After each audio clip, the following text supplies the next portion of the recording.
So, Facebook is really anxious to hear this podcast because they see me argue with you, Chris Dugas, more than anybody out of my entire friends list over the past few years. You know it's true. You're making a face. Yeah, I guess so. We disagree on everything, but here tonight, I'm going to give you a chance to tell your side of the story on everything. And, man, you're one of my favorite people to listen to. You know, over the years, I've come to respect you. You've given me a healthy look on science and on the need for reason in the world. And you really made me look at things differently. Whereas before I wasn't so quick to say, show me. Now I am. Now I'm quick. I'm quicker to say, show me, and I'm quicker to say, well, this is more likely, you know. And I appreciate you being here. Thanks for having me. I appreciate the kind words. Yeah, I guess we did used to get in a lot of debates on Facebook. Trump's brought us closer together. Right. We talked about that today. We don't disagree as much anymore, but I guess we do have some fundamental disagreements. It's really the one guy. It's really Donald Trump has brought us closer together because I talked ad nauseum with Randy about it. It got to a point where people were ignoring facts and they were ignoring truth in politics, right? And they were ignoring truth in policy and ignoring policy in general. They didn't care that the man had none, right? Right. So, what of everything? What conclusions did you draw about the state of the electorate now? I don't think it's much different than what I thought it was for the past 10 years. I remember in college I read a book.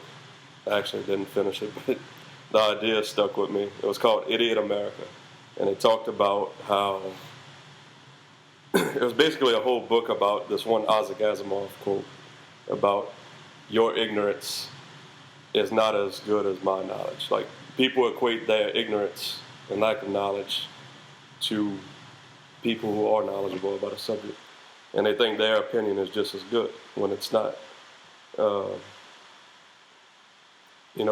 Since I was in high school, I guess I started realizing, like, adults don't necessarily always know what's right. Like, yeah, people don't act right. Right, they're just people. They're rational, sometimes rational, most of the times.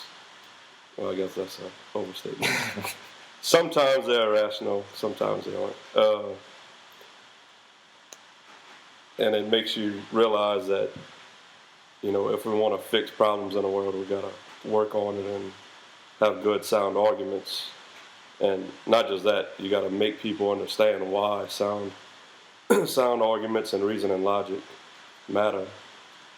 So in this election, you had such a mix of candidates, and not so much from a policy position. And granted, there was a huge mix in policy, but it was more a mix of how they felt about policy. And what I mean by that is, you got a guy like Bernie Sanders, who had tremendous success, who wanted to change the role of American government, right? In a very big way. Right. He wanted to take us further left, right? Then you had Hillary Clinton, who was ultimately, if you look at her position, she was for continuing Barack Obama's policies, right? Then you've got Donald Trump, who had no discernible policy whatsoever. Then you had guys like Ted Cruz, who wanted to go the opposite way of Bernie Sanders, who wanted to take the country in a more conservative direction. So it wasn't so much the mix of policies, because nobody was really talking policy in this election. Nobody evaluated policy to a large extent. It was more how they felt about policy in general. Right. And with the two candidates you ended up with in the general, Donald Trump didn't allow a policy discussion, and he ultimately won. How do you feel about that? I don't know how I feel about it. I mean, I'm disappointed that he won. There's probably policies I didn't agree with that Hillary Clinton supported, but and I've mentioned this to you before, it's not that I always want a Democratic or a liberal candidate to win, it's that I want a good, healthy debate of different ideas. And oftentimes I see on a conservative side, there's not a there's not another set of ideas being put forth that's viable. It's just I guess a rote rejection of whatever the Democratic idea is. And I've noticed that since I've been paying attention to politics in the late 90s. And, sometimes there are good ideas. For instance, I think history is going to look at Barack Obama as a genius with the health care law, because instead of coming up with a liberal, left-wing idea, socialized medicine, he just put forth the Republican idea from the early 90s. And then he made them go against it. But was he successful in pointing out? No, he wasn't successful in pointing that out. But I think people who study it are going to realize it and write it down. Sure. I don't know how you can analyze it any other way than that he made them flip 180 degrees and disown their own best ideas. Now, I've been listening to you talk about policy for a few years now, and I think your disdain for the Republican Party, the modern Republican Party, it doesn't even come from policy so much as it comes from their willingness to be anti-science and to be anti-reason. Right. And I get that. I do. I want you to know that. That's why I'm not loyal to the Republican Party. Yeah. Right. I find myself voting for Republicans more often than Democrats due to my own personal beliefs of the role of government. But I'm not going to go in and pull the lever for an R every time, because there are so many Republicans. Lenore Whitney was a good example. I don't know if you remember whenever she was running for Congress. Yeah. In Homa, she put out a commercial just completely global warming is the biggest hoax ever perpetrated on mankind. I can tell climate with a thermometer. Yeah. So she was fun to watch. Right. Don't get me wrong. But she was obviously clueless. And I couldn't vote for her, even though she had an R by her name, Right. So that's where I'm coming from. And I know you feel the same way about him being anti-science. Yeah, I feel the same way. I mean, there's policy differences, and I think, like I was saying, the bigger fundamental difference is that you have people that respect science, and not even science, just respect reality, and then you have other people that want to make reality whatever they think it is, and with no evidence or reason to back it up. Yeah. And I think that's a big part of the political divide. Let me switch gears on you real quick. We're going to get back to government in a minute, but you were talking about the science, about being able to recognize the realities around us. What are the upcoming realities around us? Because you often talk like a futurist. You often see the way things are going and where things are headed. You see NASA's budget being treated as it is, and right. as opposed to the military budget. What's the future of humanity on this planet? And I know we've talked about this on Facebook before, but for the people that might not have seen it. Well, if we don't do anything about global warming, and I guess you should call it climate change, because some places are going to get colder. It's just the way it is. Some places will get a lot hotter, which we've already seen. I mean, the last 3 years have broken records. Every single month is hotter than the previous years. So as that happens, conflict in poor areas like the Middle East, Asia, Africa, as the climates change, you'll see a lot more wars and struggle over resources. And if you read up on it, a lot of what happened in Syria and I think in Lebanon, one of the countries where there's conflict right now, a lot of it has to do with climate change. There's a bad drought, so you have a big portion of the population moving because they're starving. You'll see a lot more events like that as the glaciers and ice melts at the poles. You'll see cities on the seaboard have to move inland, or they'll all turn into New Orleans, with a wall around them, and it's just not very sustainable. So what do we do? Do we seek shelter on Mars? Is that what's coming next? No, I get very excited about space travel, and that's why I wanted to talk about starting a colony on Mars. But if we can survive on Mars, we can fix whatever's wrong with Earth, and we have only a set amount of oil. There's a concept called peak oil, which I think a lot of left-wing people freaked out about over in the early 2000s. It was like a big issue. I'm not sure if we reached peak oil yet. If you look at the graphs and the trend lines, it seems we may have, but better technology, fracking, and other advances in the oil industry, which you may be well aware of. You work in the oil industry. They've allowed us to get at more oil than we thought we could. So it's kind of like we're artificially supplementing the decline in oil production. But what if we were to take this space thing a little farther and end up mining asteroids and mining planets? Do you think that's in our near future? Yeah, I think it can be. Although NASA had a plan to redirect an asteroid into orbit around the moon and then send astronauts to it to study it. But with the new administration, it looks like it might not happen. Also, NASA's just spending a lot of money on human space exploration, which might not turn out to be fruitful. The private space industry's getting a lot cheaper. SpaceX is becoming a reusable rocket company. Yeah, you know a lot more about SpaceX than I do. What are they up to now? What's their goal now? So, Elon Musk, the CEO of SpaceX, he wants to start a city on Mars, a colony, and he figures you'd need about 1 million people to be self-sustaining, or it might be 100,000. I'm not sure. But his whole goal, he has Tesla, the electric car company. Mm-hmm. He has SpaceX. He has a new company dealing with neurological networks to try to make people cyborgs, I guess. Are they trying to simulate brain activity?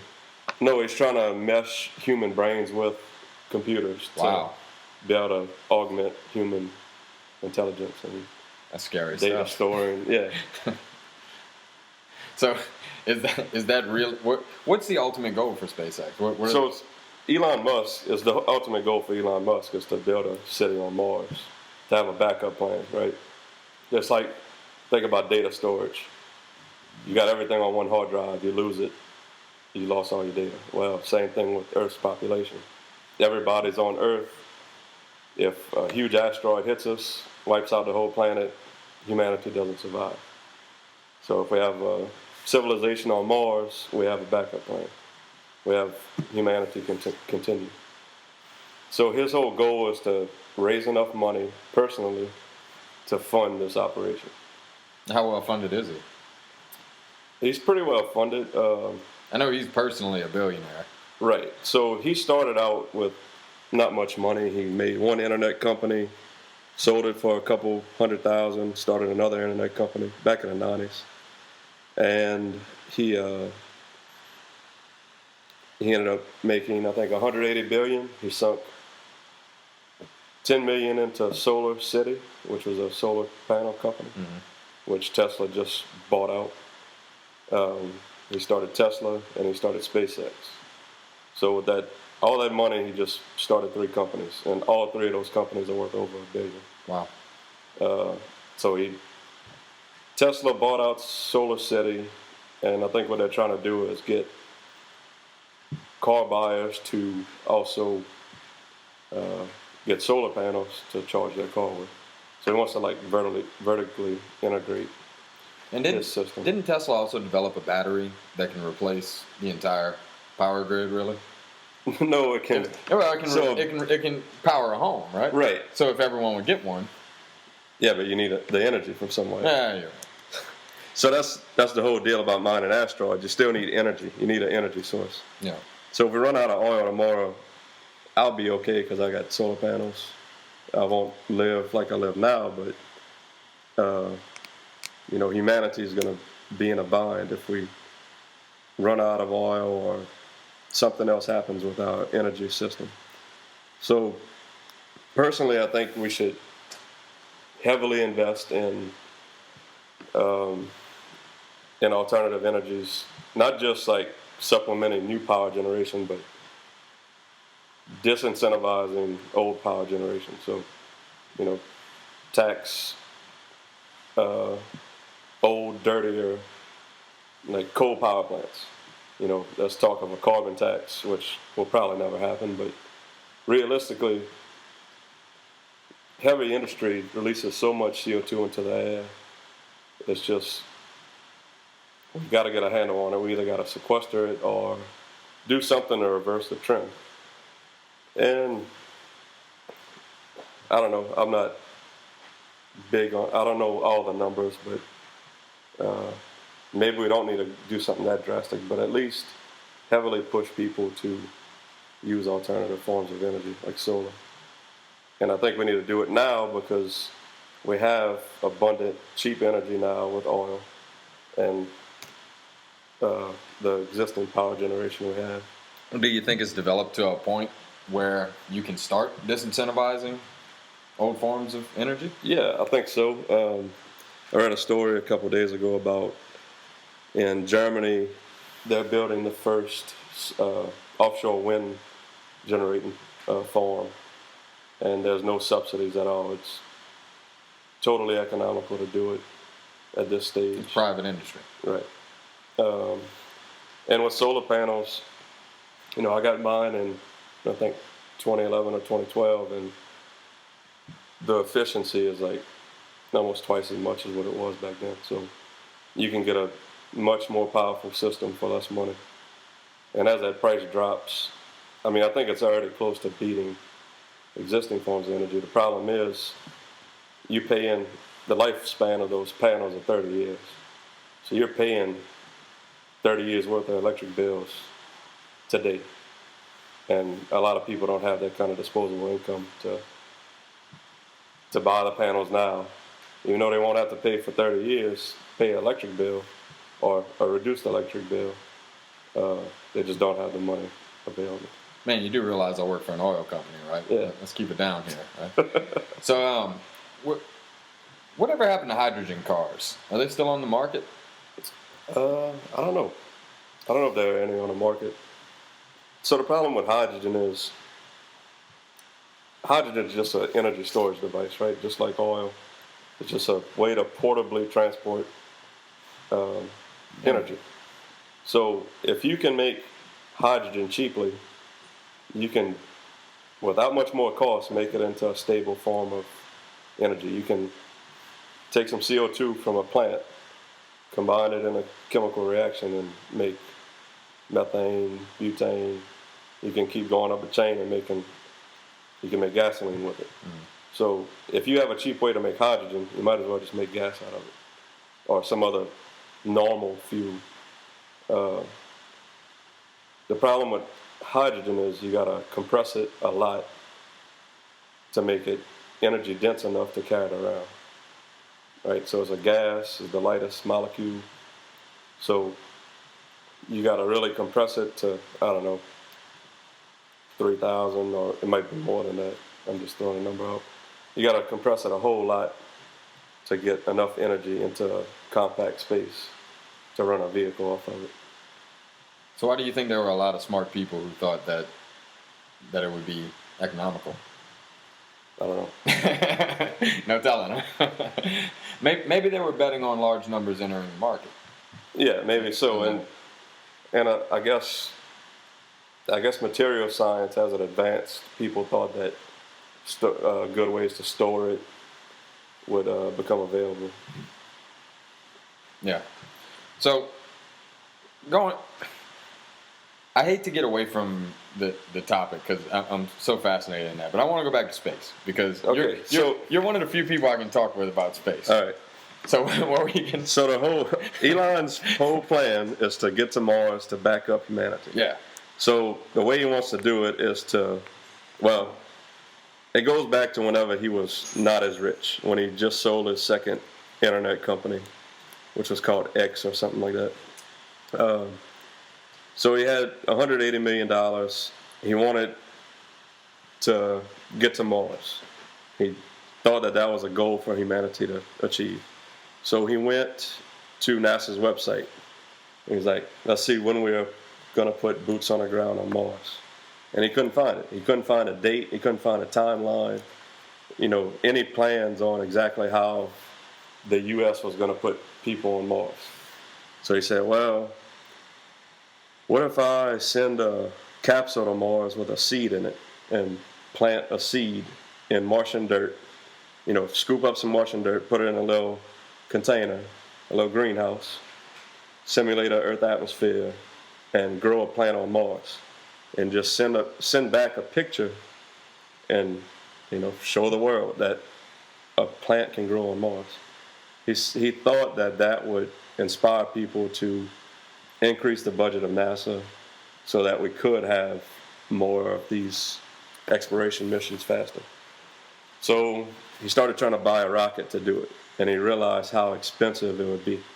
He went to Russia to buy a old ICBM to try to convert it. He did all kind of crazy stuff.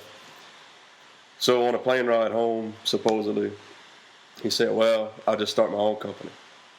So he started looking at the space industry, and if you think about it, the space industry is made up of Boeing, Lockheed, Ariane Space or something, a few big-name aerospace companies that have huge government contracts. They've been doing it for years, and just because of the nature of what they do, they're very risk-averse.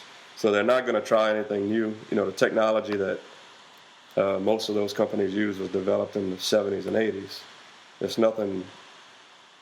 no big advances have come in the last 30 or 40 years. So say, well, we can bring down the cost by reusing rockets. That was an idea he had.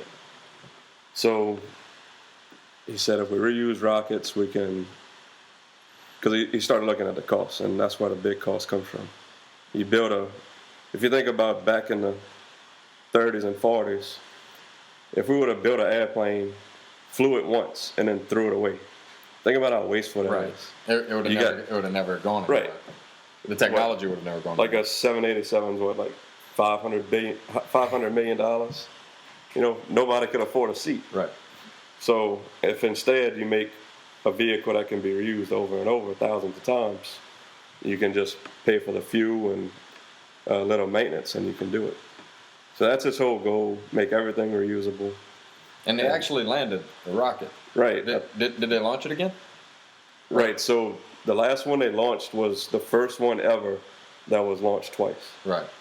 So that's the first stage, and they've been landing the first stages pretty regular now. And something I'm sorry to interrupt, but something I love about that project is everything, and I hope this hasn't changed, because I know it was like this a year ago. I don't know if it still is.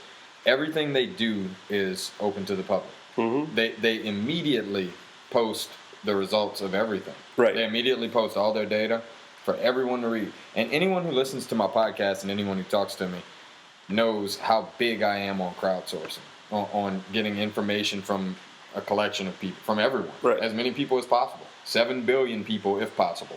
I think that the collective knowledge of mankind can solve just about any problem there is. Right.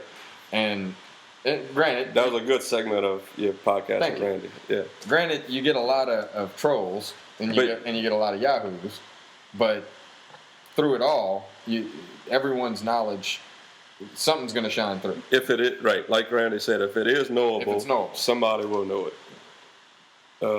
I guess the problem with, like y'all talking about betting markets, is if the person who knows it, if they have the funds to affect change, or if they know the right people to affect change, or if there is no profit incentive, if they have the motivation to do so. Right. because with no profit incentive, some people would rather watch the world burn than to help out, you know. And one of those people might be the person with the answer to the problem. Yeah, that's true. And that's just humanity. Yeah, so it was very interesting. There's a few other space companies. Blue Origin, which is owned by Jeff Bezos, the CEO of Amazon. So he's like taking out $1 billion of stock, selling $1 billion of stock every year to fund his company. And, you know, I think it's kind of funny, Jeff Bezos, he kind of bragged that he had a reusable rocket before Elon Musk, but he just went straight up and fell back down. Like, it's not that hard.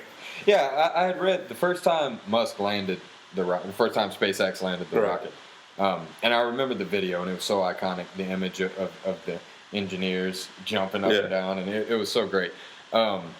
Someone had equated it to throwing a pencil over the Empire State Building and getting it to land on a penny on the other side. I mean, the engineering feat, the whole thing was just so technical and such outstanding higher math done by all these engineers and everything. And it was just it was one of the greatest feats in the history of mankind. And it got about 5 minutes of press coverage.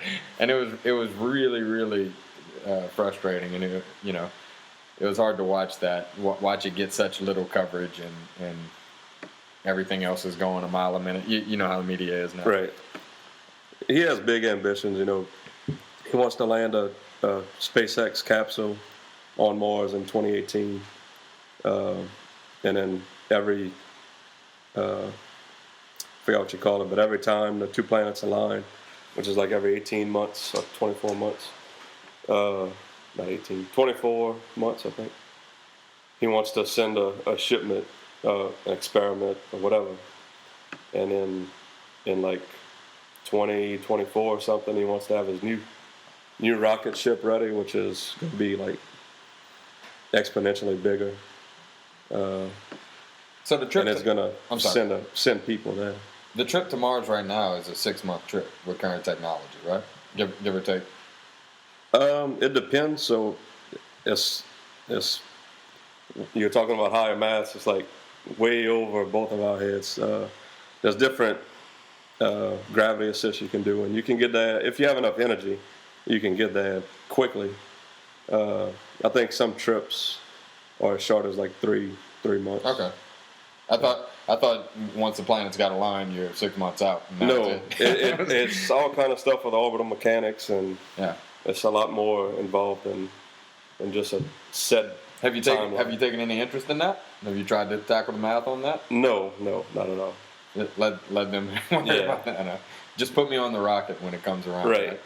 No, I would like to design, like, if I had to do over again, I would go to school for engineering and like work for a company like SpaceX, designing habitats and chemical processes to use on Mars. As I've gotten older, I've taken such an interest in astronomy and astrophysics, and it's been such a rewarding journey. There's a lot to learn. There's always something new to think about. It's so much fun. You can ask Amy. I'm constantly looking at my Neil deGrasse Tyson books and my Lawrence Krauss books, and I'm always learning something new with astrophysics. Hey, check this out. And she's like, yeah, that's great. But it's been a lot. It's been rewarding, definitely, to learn about. Yeah, Emily too. So she probably gets tired of me waking her up in the middle of the night. SpaceX is launching a rocket. We got to watch it land. So let me ask you this: now that you've seen what Elon Musk has done, and you've seen what Bezos is prepared to do, what is your take on the role of government in space exploration?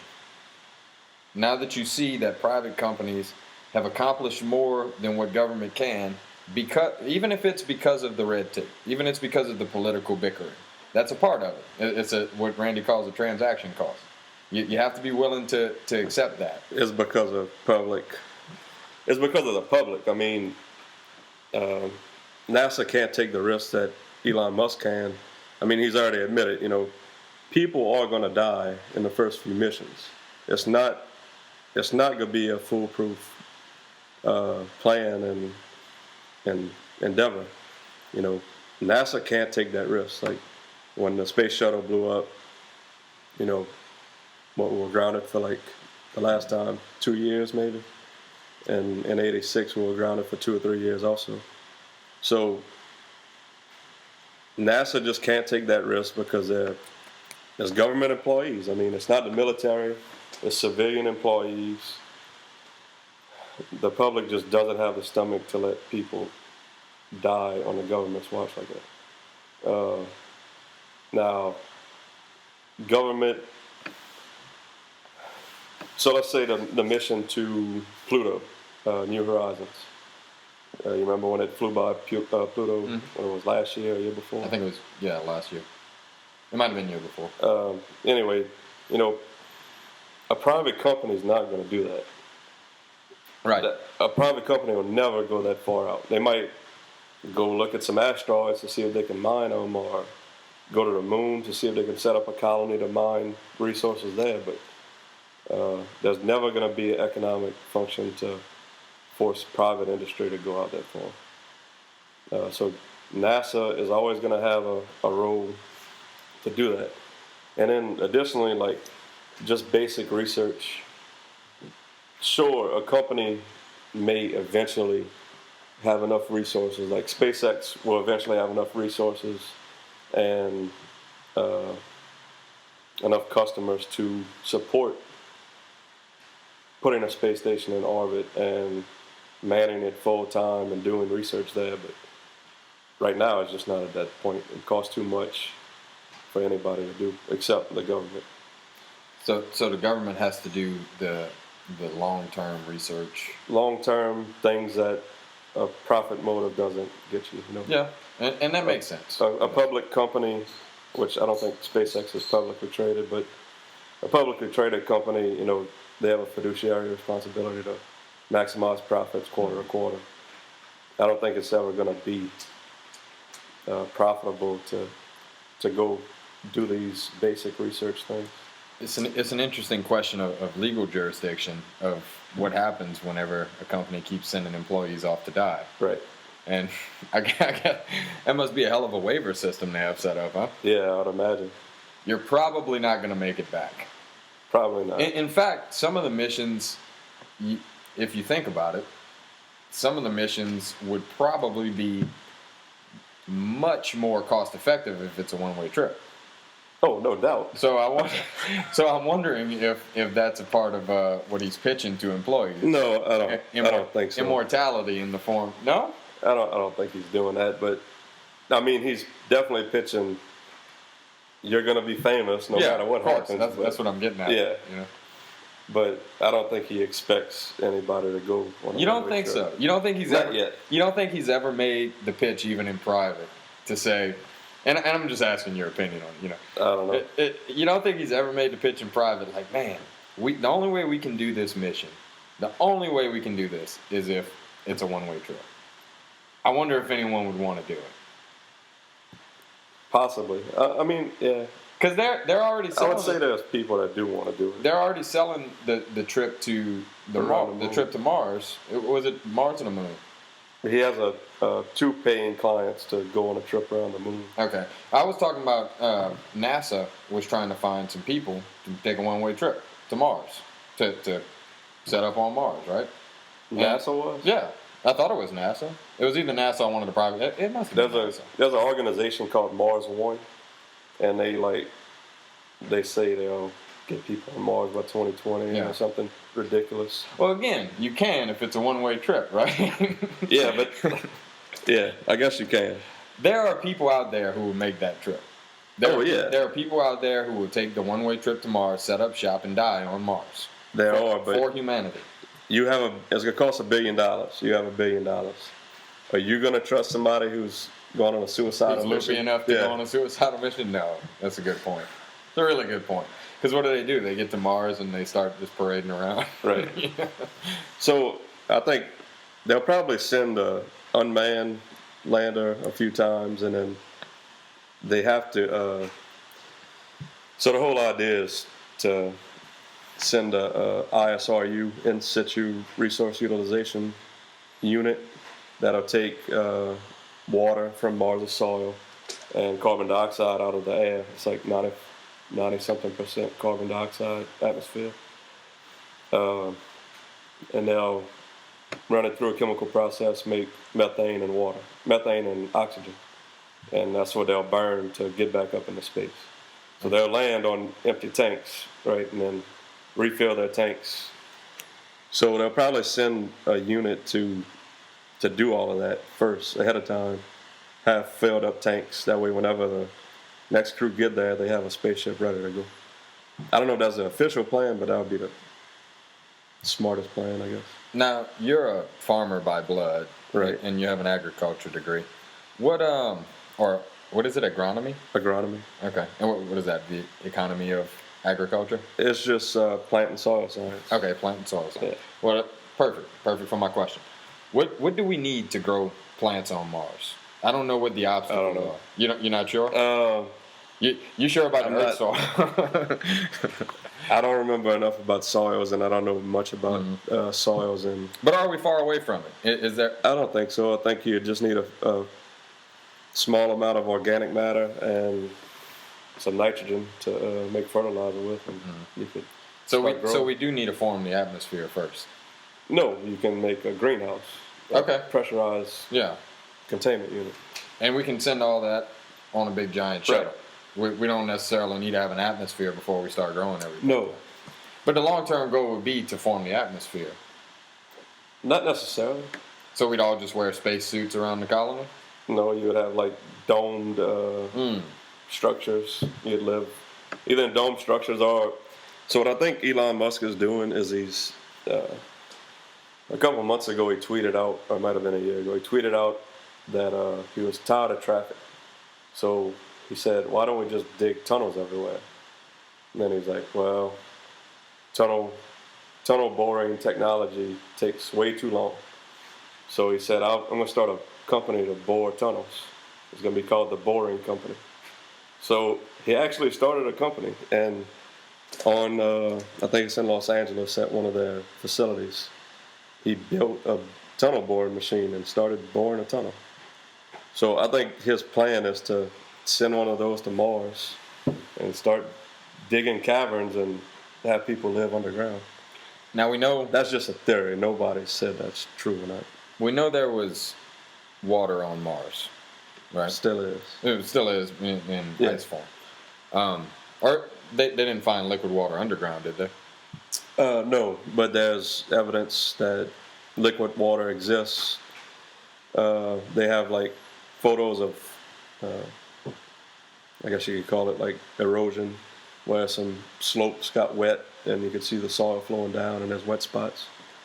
Do you think we can say with any degree of confidence that if there was microbial life on Mars, we'd have found it by now? Oh, no. You think there is microbial life on Mars? I don't know. I think it would be hard to.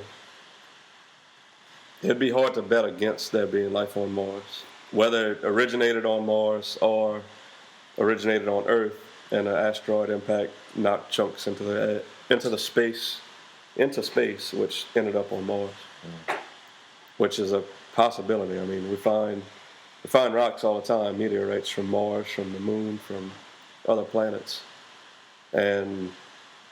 On a space station, there's like a lot of bacteria and algae that grow outside the space station. So life can survive in space. Not multicellular life, but something can survive. So I'm really, really excited about the idea of finding life once we step foot on Mars, right? And Amy and I went to see a movie. What was it? Life? It was called Life? It was called Life. It was It was a movie called Life. Have you heard of it? I think so. It's where they find something, take it back up, and it takes over. It was a species that kind was of like a reboot of Alien, I guess. Yeah, in some ways, yeah. The creature is a lot less menacing than Alien, if I recall correctly. But it's a life form of totally foreign to Earth, something that we know nothing like it, right? And I'm really excited about that idea, that there might be something on Mars, the likes of which we've never even thought about. Right. That's not similar to anything on Earth. and that really excites me that we might go up there and find something like that. Yeah, it is exciting. Something we didn't talk about was, everybody wants to get to Mars, but if there's life, what do we do? Yeah. We have, I'm not sure of the specifics, but I know we have like laws and treaties with other countries to not contaminate alien planets with our stuff. So if we send people up there, we're gonna put who knows what kind of microbes there. But now again, that's an agreement between governments, right? Right. But who's allowing SpaceX to go to Mars? I'm not sure. No one, right? I guess the U.S. government has to, because like SpaceX is bound by laws under the U.S. government.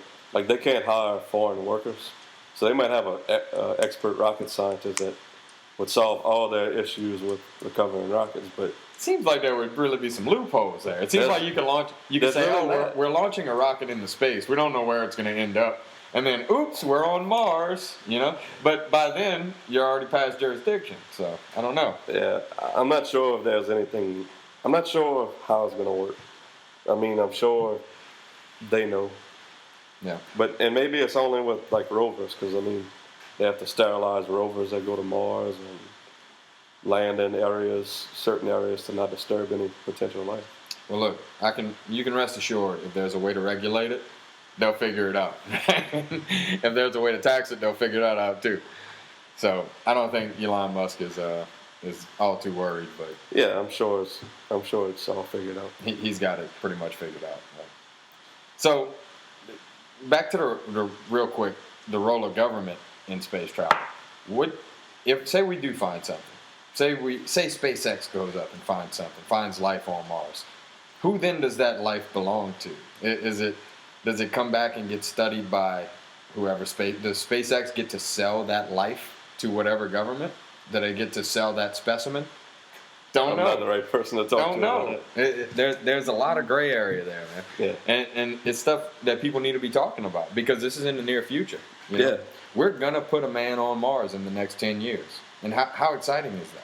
Yeah, very exciting. That's stuff we used to dream about and say there's no way this will ever happen. Mars is too far away. Right. We hadn't put a man on the moon in 30 years, But the truth is, there really hadn't been much reason to go to the moon in 30 years. Right. There's a big reason to go to Mars, So it's a really exciting time to live in. Yeah. So humanity in general, the outlook, we're staring down the barrel of World War III, right? We got tensions are high in the East. North Korea's playing around with nuclear weapons. Yeah. Russia's shaking their fist at Donald Trump. Donald Trump doesn't care. China's over there backing North Korea when they can. What do you think of the climate right now? Besides the fact that it's scary. That's about it. It's scary. I don't know enough about it to really say what I think is going to happen. Donald Trump's not a rational actor. We talk about rational and irrational actors. He's not rational. We don't know what role Russia's going to play. We don't know what role China's going to play. North Korea is just nuts. We can just hope that, a lot of their weapons tests probably fail because of our intelligence agencies hacking their computers and making the rockets blow up. So we can just hope that we stay ahead of them and keep destroying their rockets. So now you say Trump's not a rational actor, and for the most part, I agree with you. Do you think he's placed rational people around him, people like Mattis? Stephen Bannon's on his way out, I know that. But the people around him, do you think this is what I'm getting at, do you think the other countries like China, like Russia, do you think they recognize that, well, we elected a reality TV star, the people they should be dealing with and paying attention to are the Secretary of State, are the Defense Secretary, not the President himself? You think that they recognize that and are dealing with it like that? I'm sure they do, but you have Donald Trump, saying things, and then everybody has to go behind him and say, "Oh no, that's not what we really mean." Yeah. At some point, somebody's going to take him seriously and act on it. Yeah. I'm not sure that we can count on everybody else being rational. I mean, North Korea is definitely not rational. Not that we're dealing directly with them, but other countries have irrational leaders also. Yeah. Donald Trump has really polarized America, and it started. I think the polarization was, and I don't, like I said, I don't want to get in a debate here, but I think a lot of polarization came about from Barack Obama's presidency for whatever reason, and then it carried over into a particularly partisan election that elected a particularly partisan president that made the divide even wider. Is there an end to this? Do you think centricism is ever going to make a return in America? Or do you think we're just partisan for good now? I'm not sure. And part of it may be, I listen to a lot of podcasts, and I listened to one I told you about the other day, Opening Arguments, and they were talking about gerrymandering. And so Republicans took control of the House and Senate, right? Which one got more votes, Democrats or Republicans? In the presidential election? Both were presidential and House and Senate. I don't know about the House and Senate. I know Democrats won the popular vote in the presidential. I'm not 100% sure, but I think Democrats won both of those also. A total of all districts? Okay. So gerrymandering, there are some, I forget the states, but there are like 2 or 3 states that were gerrymandered to favor Democrats, but there's like 8 or 10 gerrymandered to favor Republicans. So it takes Democrats millions or more votes to overcome that districting. I'm not sure how that fits in with partisanship, but I think it has an effect when you have a group of people, millions of more people going center left, but the government is all right wing to far right wing. Yeah. You got a lot of unhappy people who don't feel like they're getting represented, and I don't know how you fix it.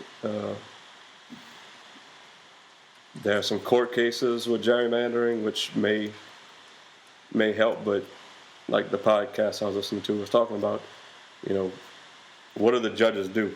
They can't say you have to district it this way or you have to put these rules in place. They can't legislate. I know some people think judges can, but they can't. Judges have proven their willingness to legislate. They can do certain things, but it's hard both for them to be willing to do something and for them to come up with a solution to problems we have with elections and representation in our government. And Republicans, I guess they felt the same way in Barack Obama's term, but they got control. They won the midterm elections in 2010, I guess, yeah. And then they kept continuing to win midterm elections and took control of the House and Senate. So they have power now, and I'm not sure whenever they thought they were disenfranchised that they really were. And I know it's hard to get people to understand that. Like, a lot of people now can go look at the district maps and see who voted and what the outcome was district to district and see why they have the representatives they do. Yeah. I don't know how I feel about the Electoral College.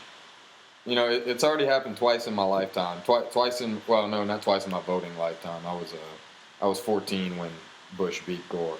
Yeah. But twice in my lifetime that I was aware of that the person who won the popular vote lost the presidential election. Both times it was a Democrat who won the popular vote and a Republican won the Electoral College.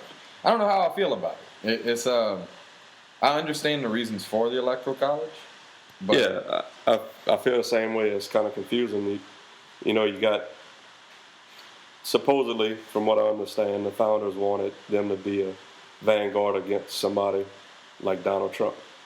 And they showed that, the Electoral College showed that they're not willing to do that. They're not willing to step in and say, what you had, 2 electors, I think, either resigned or voted a different way. So I thought it was more. I thought it was like 7. maybe that resigned. You could say something. I think 2 resigned, but then there were a few that went against. That went the other way. Yeah. Okay. So it was like 7 that were supposed to vote for and didn't. I think Yeah. it was. Yeah.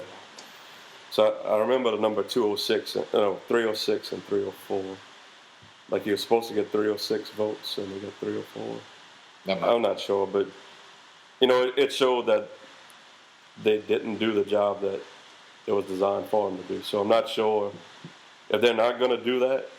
And we can have an argument with people about whether they should have or not. But if they're not going to do the intended purpose, maybe we need to reevaluate how it works. Yeah.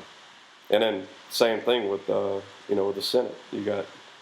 I understand the concept. You want minority, majority rule, minority right. That was the whole concept behind the Senate, right? But you got small states that they represent 1 million or 2 million people. California, you go there, they represent 60 million people apiece. I don't know if it's that many, but yeah, it's a lot. It's up there, yeah. It might be up there. It might be over 50. I don't know. I'm not sure. It's a lot of people. But what you're getting at is the ratio is skewed. Right. A vote in Wyoming's worth more than a vote in California. Right. Yeah. So, and that translates into the Electoral College, right? So you got small states that got a disproportionate say in the election. And I don't know, right or wrong, it doesn't seem like it's been working, and I don't know how we fix it. It's not. Yeah, I feel too much over my head. I feel the same way. It's I don't see it going away anytime soon. Yeah. But I wanted to cover one more thing. I see what time it is, and we're running out of time. But I know you like to talk about, and you and I go back and forth here, and we share a lot on this, on the topic of theism and atheism. And I know we'd be remiss to not talk about it because everyone sees us go back and forth on Facebook about it and everything. You had taken issue with my first podcast. Yes, I did. With my conversation with Steele, specifically my use of Pascal's wager and my explanation of it. Go ahead. So Pascal's wager is to say that if I'm wrong being an atheist, I die, I go to hell. But if Jordy's wrong, he just ceases to exist. But at least he went to church. At least he worshipped God, and that he'll probably go to heaven. So is that a fair assessment of Pascal's wager? It's yes, but I want to make a point about that too. Is that you're going to say the cost of worship, right? The time cost, the money cost, and everything, and you're assuming active worship and belief in God. Not just the money cost. That I say cost of worship. I don't mean that. I mean, so if you believe that a God exists and that that you need to act a certain way, you're gonna modify your behavior to satisfy those things. So yes. It'd be hard to quantify it, but because belief in God is belief in moral absolutes, right? Right. So you agree with that? I don't know. Do you believe, as an atheist, do you believe that morals are relative?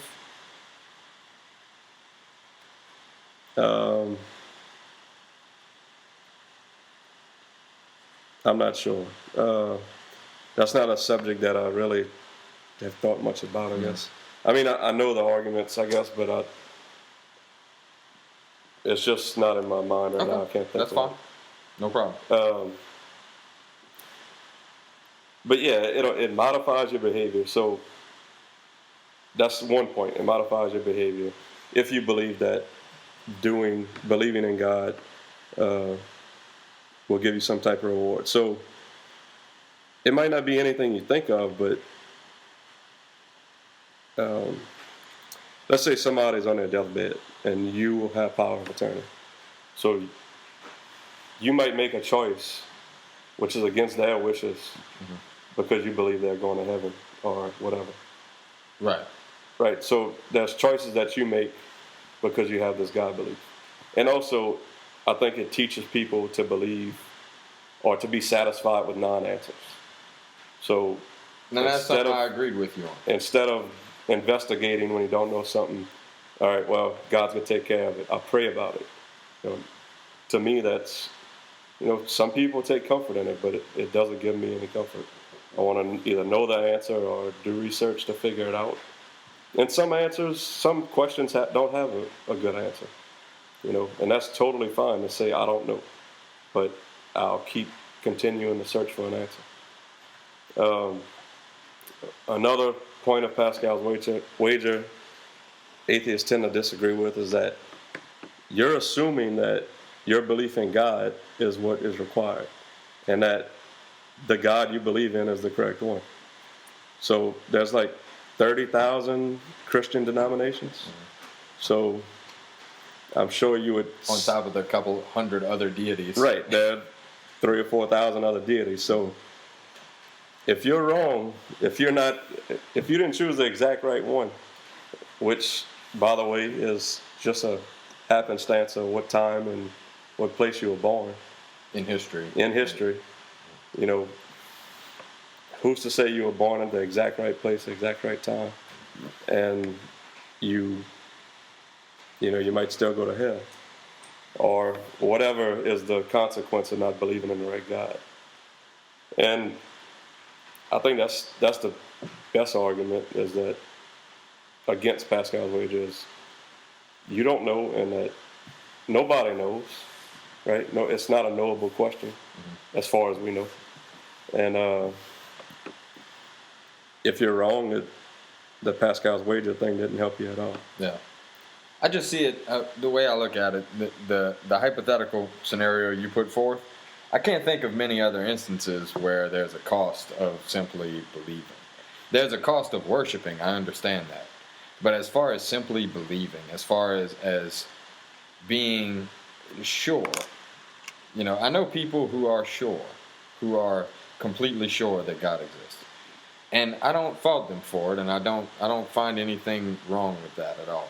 And I know you don't either. And I know that you can look at people and see good in them, right, regardless of their belief. Right. Because I've seen you do it.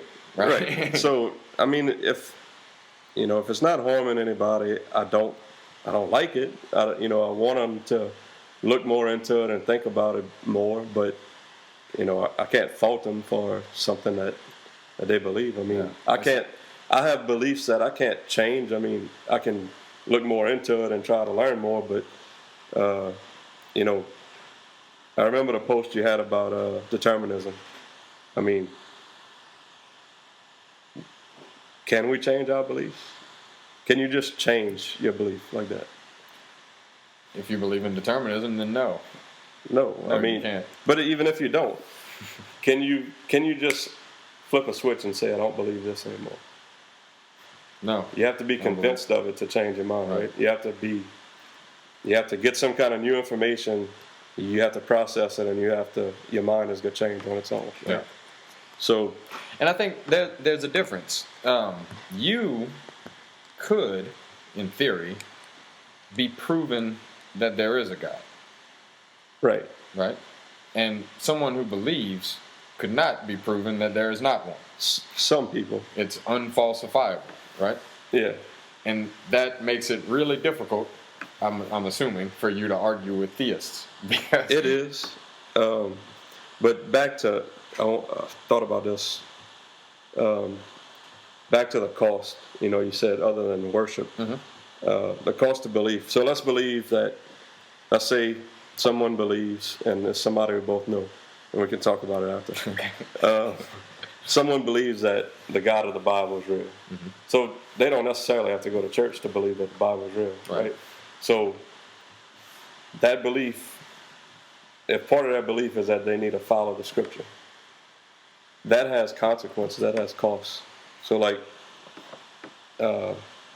let's say they post Scripture that they think is uplifting, but at the last line of it is the verse about homosexuality. It says that they should be put to death, and everyone who supports them should be put to death also. So that's a cost. They believe something horrible, right? That harms other people. Harms other people. Even if they don't act on it. They could be the nicest person in the world to gay people, but they're perpetuating that belief. And that's the biggest problem I have with people who just believe and are like, you know, non-confrontational Christians and just have this God belief, but don't necessarily act on it. Like some people are like, oh, leave them alone, they're fine. And, you know, for the most part I do, but I still want to get in their head and say, hey, you're providing cover for these people that take it one step further. Yeah. You know, same thing with Islam. You know, you got 1 billion something Muslims in the world. Most of them are peaceful, normal people, but those beliefs give cover to the people who take it one step further, which is a small group. And then that small group gives cover to another group of small people. It's the same thing. And I think you see it both with sexual orientation, race issues. You see a lot of stuff coming from religion that the vast majority of people disagree with, but it gives cover to the people who take it one step further. And that's probably my biggest issue with religion. You know, believing those false things, and you know, everybody can debate whether it's all false or what's true about it, but having demonstrably false beliefs leads people to do things they otherwise wouldn't. So would you say that it's accurate to say your beef is more with religion than it is with the philosophical question of whether God exists or not? Because it's different, right? With religion, You're talking about dogma, you're talking about ritual, right? You're talking about things like texts that are contradictory in nature. I'd say you're right on a short term, but in a long run, you know, if you look at a larger time frame, let's say all religion was gone tomorrow, but people still had this belief that a God existed. Well, it's an irrational belief. As time goes on, another religions will develop out of that belief. Mm-hmm. You know, it's inevitable that people believe in false things for unsubstantiated reasons is going to lead to some rituals or whatever. You know, it's just the way we evolved, and we're pattern-seeking creatures. And you know, a good example of the you know, people always ask like, if religions, I mean, if evolution is what happened and we evolved, where did religion come from? Well, yeah, doesn't religion serve an evolutionary purpose? If it's been around forever, right? Doesn't it have evolutionary utility? Not religion. I wouldn't say religion. I guess you could argue that some religions do, because you get a sense of community, you know, helping each other out. But there are communities without religion which do the same thing, right? Yeah. I mean, any commonality, family, it doesn't have to be a religious thing, but a good explanation of where religion, or the propensity for people to cling to religion, comes from could be, let's say you're out in the jungle and you think something moved in the leaves. Well, there's not much cost as far as time and energy for you to think those leaves moved and to get out of the way thinking that it might be a tiger or a snake or something. But if those leaves did move and you weren't sure about it and you didn't move and you got ate, right, that's a cost. So being a little superstitious, I guess you could say, is advantageous for evolution. Yeah. I mean, you can see it with dogs. I mean, just about any animal, they're kind of, something happens to them, they get a little superstitious. They get jumpy. Yeah. Well, no, I'm glad you brought it. Is there anything else you wanted to say on that topic? Because I wanted to talk about evolution, and we're still running out of time, but I just can't stop. We have more to cover. Yeah, we could keep going. I wanted to ask you to explain, because I have trouble explaining this, and you explained it to me once, and I haven't been able to copy what you told me. It was such a beautiful explanation you gave, and I'm pressuring you to give the same. I'm putting you under so much pressure to give the same explanation.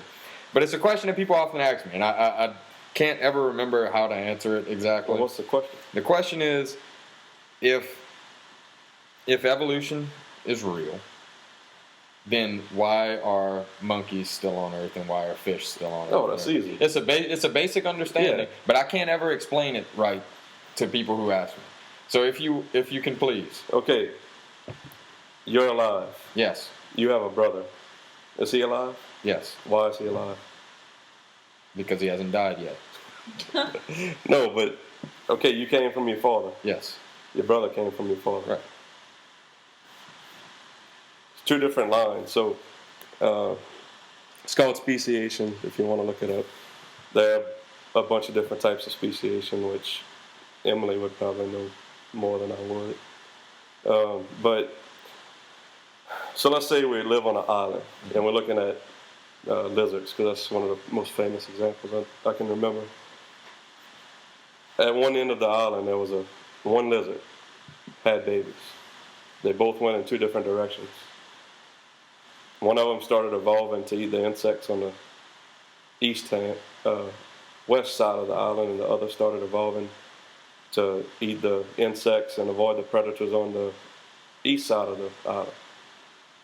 So that's called geographic speciation there. So as long as you got two separate lines in different areas, you can have a speciation event. You can have one species split into two.